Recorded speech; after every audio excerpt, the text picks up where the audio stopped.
For Army Century Media, welcome back to another interview. I am Tyler Gallo, and I'm here with a very special guest today, former NBA player and current assistant coach for RMU men's basketball, Mike Iuzzolino. Mike, thank you so much for sitting down with me today.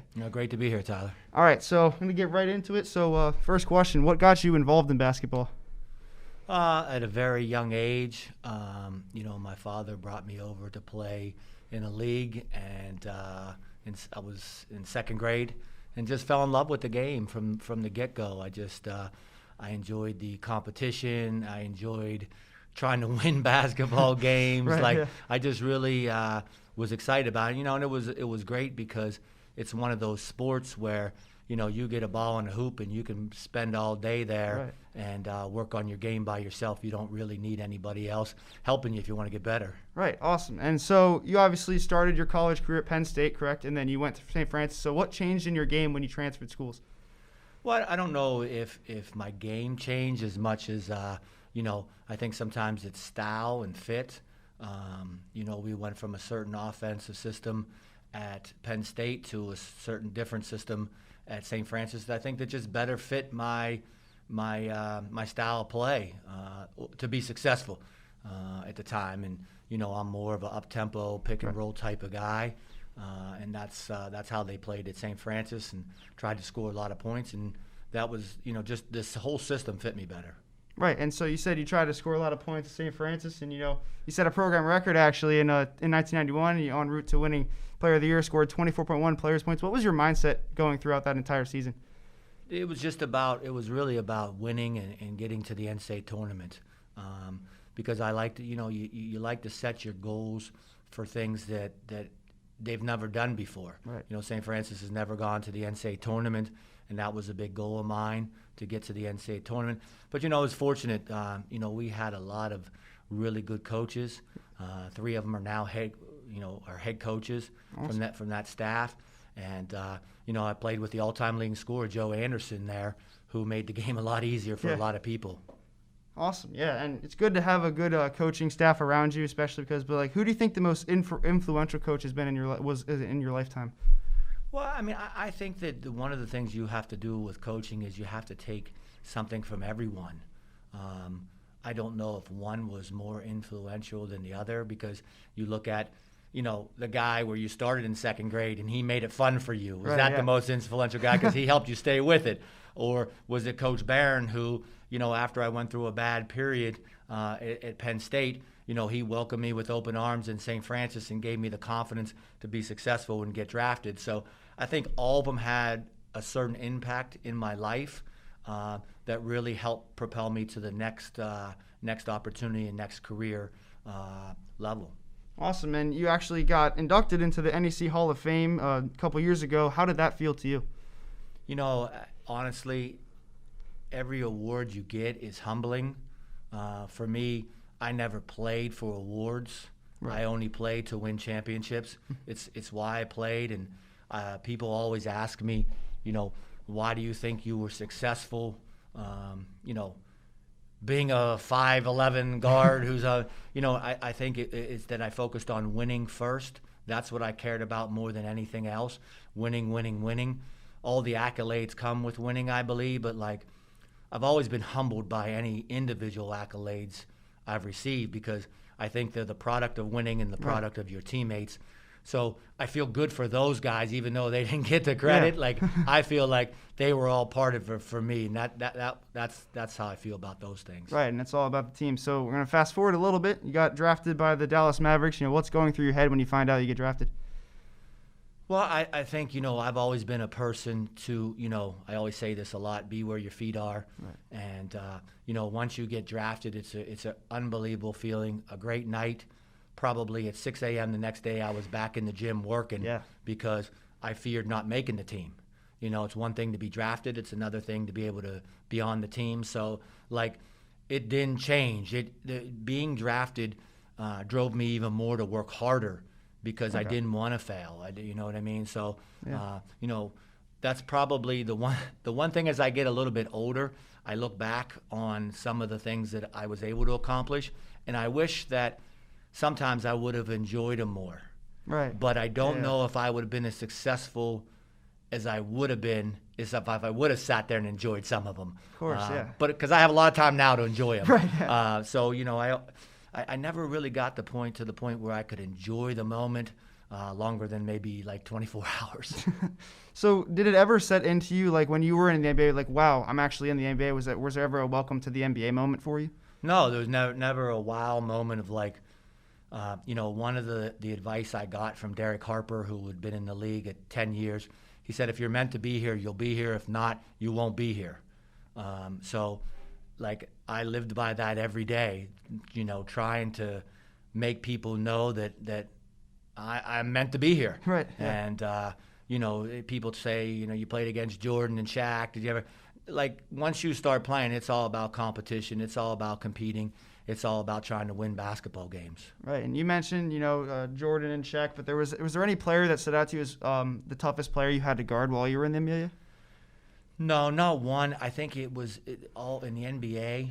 Every night you're playing against somebody really good. I was in the West, and we had Stockton, and we had Kevin Johnson, and we had Gary Right. Payton. So and Timmy Hardaway, Hall of Fame guys. Every night you were faced with really, really good competition. And I think what it depended on that night was that guy on or wasn't he on? You know what I mean? Right, yeah, that's usually because what any of happens. those nights, somebody can give you 30, 40 points Exactly. in any given night. So, one of the things was I just think it was one of those nights where who was on that night? They were Exactly. all really, really good players, though. That's incredible. And, you mentioned Derek Harper before, but what people may not know is you actually got featured in NBA Jam alongside him in the arcade version. I actually have that game at my house. My dad has an arcade system. So what was the process of, like, getting into that game, or, like, what happened in order for you leading up to that? It's kind of a funny story because I never knew I was in NBA Jam. Really? The year before, that year that I was in there was no licensing fees. Like you weren't getting any money; it was all going in. So how it worked out was one day I walked into, and a great funny story. I walked into a Chuck E. Cheese with my son, and we went over to play. He wanted to go over to play this NBA Jam, and he started scrolling through it, and he said, "Dad, you're on this game." And I never That's knew crazy. that. Yeah, it's a crazy story. That's interesting. I had never known that, and so I found out with my son about, which would have been, basically I would have been on the game at the beginning. That would have been probably about 8 or 9 years later. It's crazy. That I finally figured out I was on it. That's awesome. And, it's pretty interesting to see, like, especially because, that game has been around for such a long time, and, seeing yourself in it is obviously just like, wow, I can't believe this happened. So that's pretty cool. That's a cool story. And so after the NBA, you went to the CBA, and then you went overseas. Is there any main differences between, overseas basketball and then playing in North America? Yeah, I think so. Number one, obviously, when you go overseas, there's a language barrier. Right. There's a difference of lifestyle, of living. You have a lot of adjustments to make on a social level. Yeah.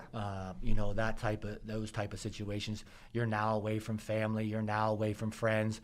Back when I played, we didn't have FaceTime and all that stuff. Right, yeah. So, the only way I got in touch with my parents was to call. The only way they knew if I won or lost was to call. We had no facial contact, none of that. Today it's, they can watch games online. You can FaceTime them. Right, yeah. The whole thing. And so it was really a different setup in terms of, the social part of it. Basketball-wise, basketball is basketball. I think, the European game definitely has a little bit of different style of how they play. In terms of not so much as a one-on-one game, as more back into the college game. It resembles that a little more. And did you ever have any like moments that stood out to you? It's just like this is crazy how much, like, were there any teams that had like a great fan base, or like a team that sort of just like took you under their wing? Over in Europe, you're saying? Yeah, over in Europe. Yeah, I was fortunate that I was in Verona for 4 years, and very fortunate.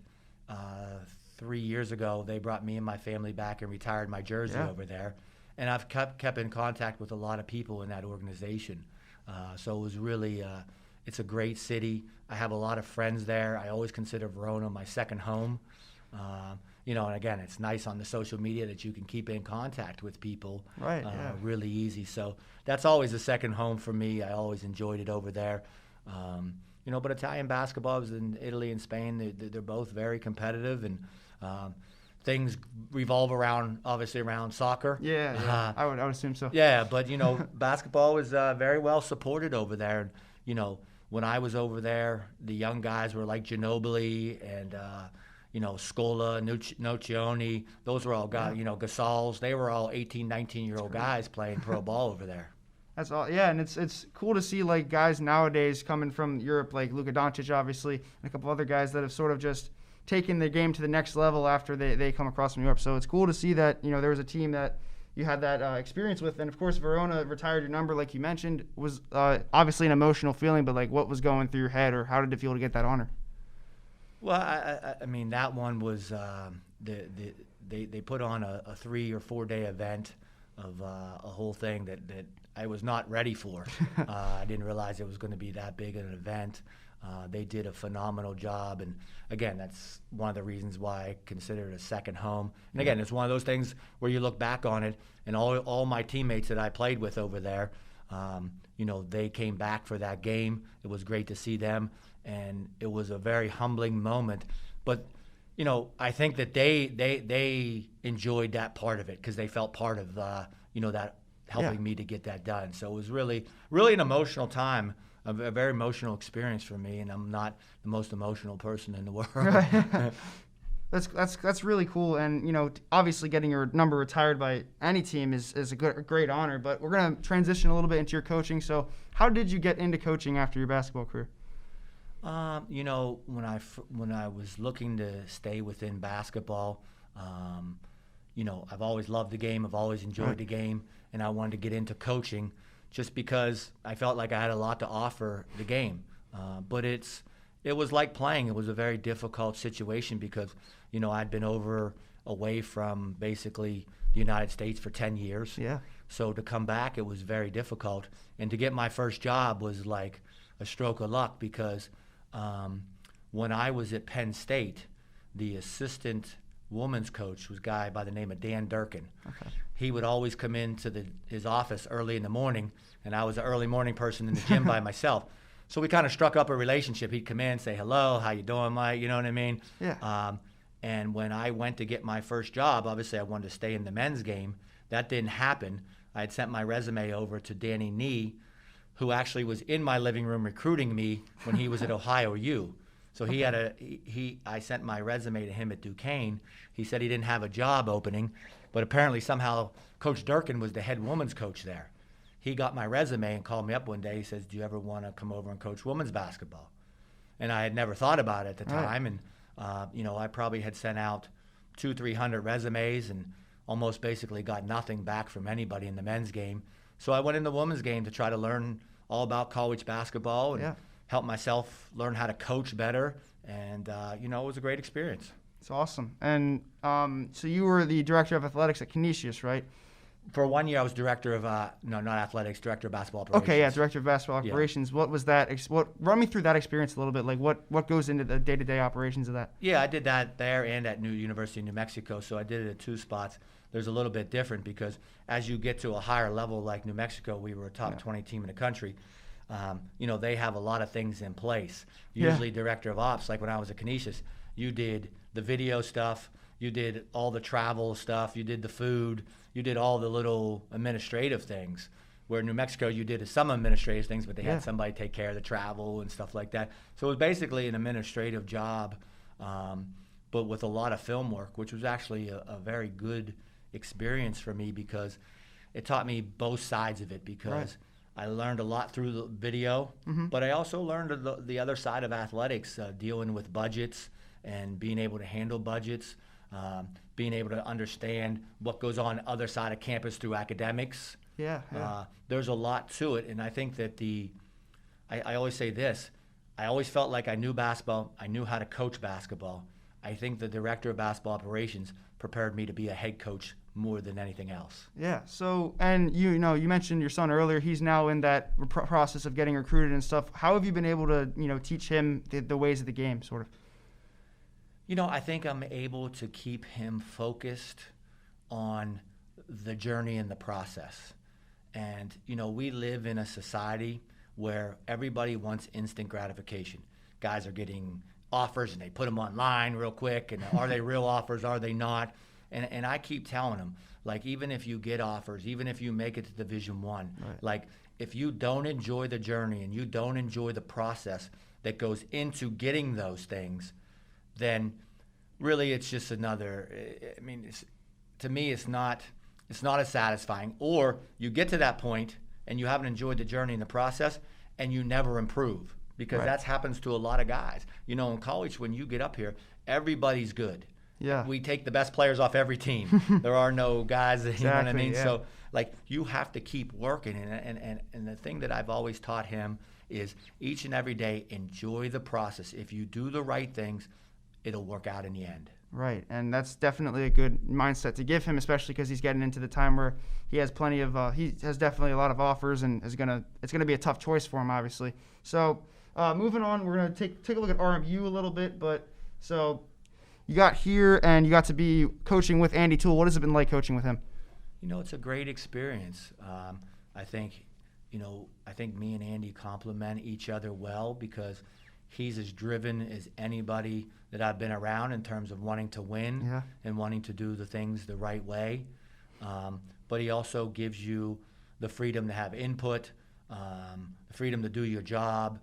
It's been nothing but great to work for, because I think he's a true professional in basketball and outside of basketball.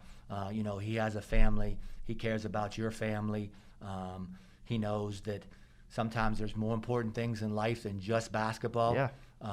And you can't ask to work for a better person than Andy Toole. Right. And, you know, it's certainly from a student standpoint, going to the games and stuff and covering them as well from an analyst standpoint, it's just, you can definitely see in his eyes he's definitely driven. So he's probably just a guy that I would definitely want to talk to and just meet, because he seems like a guy that wants to win as much as he wants to coach basketball. Yeah, so no doubt. That's sort of what it is. And then, you know, what so far at RMU, you've been here for a couple of years. What has been your favorite moment so far here? I think the favorite moment is obviously winning the NEC championship this year. Yeah. You know, again, I go back to the beginning of this interview. I told you about the reason I played and the reason I love the game is because I like to win. Yeah. And that has not changed to this day. I love to win, whether I'm coaching the blue team or white team in practice. I want to win that game. That's just who I am and how I am. So to be able to win a championship, because, you know, obviously they've won a lot of championships here, but the last 4 years, I felt like it's been a little bit of a rebuild for us, and I felt part of it. You know, they had a losing season before I got here. Then I got here and we had that one, I think we were close to 500, but then every year we got better and better and better, and we had a good recruiting class despite, you know, the transfers that we had at the times, you know what I mean? We were able to keep things together and keep winning games, but I just felt like it was really nice to be part of, like, building to this year, and then to win in the Northeast Conference, but, like, it all came together. I mean, we're talking a brand new arena. The place is sold out. You know, we're playing St. Francis, PA. Right. Like, it was almost like the perfect storm. Yeah. And they had beaten us like 8 straight times before the last regular season game. So it came together, and we had a great senior class, and we had a great group of guys last year, really competitive guys that were fun to be around. Yeah, and, you know, it certainly culminated all in that. It felt like, I mean, the atmosphere was crazy. I was there, and it was a whole nother level of just great experience. So, and to coach it against your old college, you know, how did that feel? Was it sort of like, was there any sort of, like, thought behind that, or were you just like, let's go out and win this game? Yeah, no, I mean, again, I said it earlier, be where your feet are. My feet were on the Robert Morris bench. They weren't down at St. Francis bench at all. Right. You know, and I had to scout that game, so, you know, it was try to be locked in for all the things that, you know, could happen, might happen, are going to happen. Right, you know, be prepared for all that. So, you know, you don't really think about the other things that are going on outside of the game. You know, this is St. Francis. You just think about what do we have to do to win this game, and what adjustments we're going to have to make, and what's working, what's not working. And there's a million things going on in your mind throughout the game. So I was pretty locked in and focused on that. But again, it came down to our guys just playing really, really well. Yeah, that was an incredible game to watch. They executed unbelievable. Made shots, got stops, played with emotion. I mean, those guys just did a fantastic job, and we're playing at a super high level throughout the playoffs. Yeah, and you could sort of see they were sort of fueled by the atmosphere as well. I mean, the crowd, they were getting behind them, and then you could see they were just pumping everybody up. So it was an awesome time and an awesome game, of course. So this year, obviously, cut short last year, didn't get to the tournament, but, the COVID has made everything sort of shut down. But now getting back into coaching, you guys have practiced this week. What has it been like to get back into business, as well as just what has been the adjustment like? It's definitely not easy. I think everybody has to deal with certain things that they don't really want to deal with. Yeah. Because we're basketball coaches.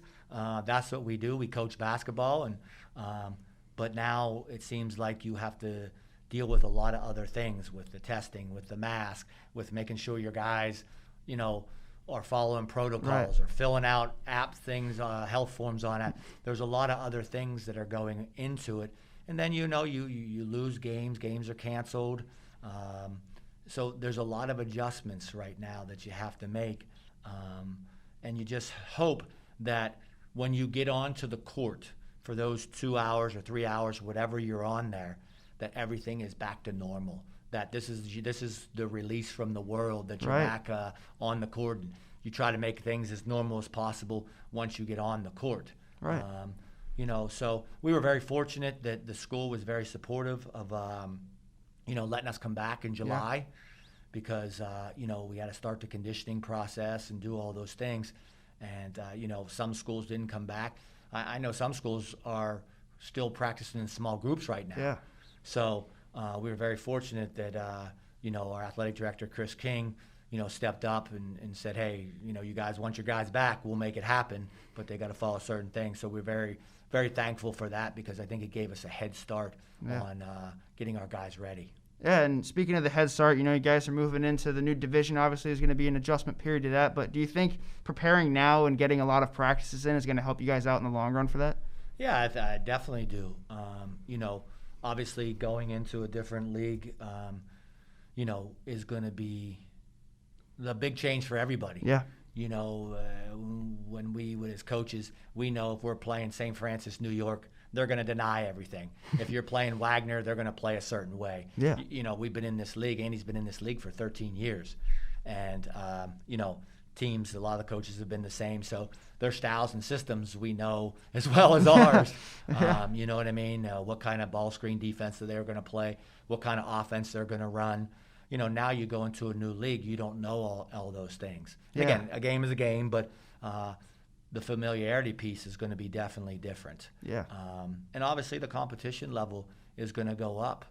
Of course. That league is a much stronger league. But I think we're prepared for it. We're ready for it. Our guys are excited about it. The coaching staff is excited about it, and hopefully we get some fans. And eventually, at some point, allowed to come in, and I'm sure they're excited about it also. Yeah, it's going to be interesting to see what it's going to be like without fans for who knows how many months. But it's going to be cool to get started again once again in November. But is there anything you're looking forward to in the new division? No, there's nothing that I can pinpoint that say, hey, this is something I'm really excited about, because you don't have any rivalries yet. You know, exactly. Like all those things, and I'm sure over the course of time they'll build up. I'm just excited about the season and getting it started, because again, it's been since March when it shut down. It's been a difficult time for anybody a part of athletics, and people, Robert Morris people here, all the people in athletics have gotten furloughed for 2 weeks. Yeah. Student athletes whose teams thought they were going to play a season aren't. Exactly. Football's not playing, volleyball's not playing. All the fall sports aren't playing. That's difficult on student athletes. Their outlet, they prepare their whole lives to be Division I athletes, and then they have seasons taken away from them. It's very difficult. Yeah. So it's been a very difficult time for every student athlete, every person in athletics. But I'm also a believer in this. At some point, you have to move forward with COVID. And again, I'm not a doctor or anything like that, but like you can't keep using it as an excuse and a crutch. Like you have to act like it's time to move forward. Put all the protocols in place, put all the precautions in place, but we also have to move forward with our lives, because I think we're cheating some of these young student athletes out of their things that they love to do the most. Exactly. So, well, once again, I really appreciate you coming down and sitting with me today. Really appreciate it. Anything else you want to plug or say before we wrap this up? I got no plugs, Tyler. No plugs. Right. I'm just, like I said, hopefully if they let the fans out and the students come to the games, we would love to have everybody's support, because they are such a big part of it.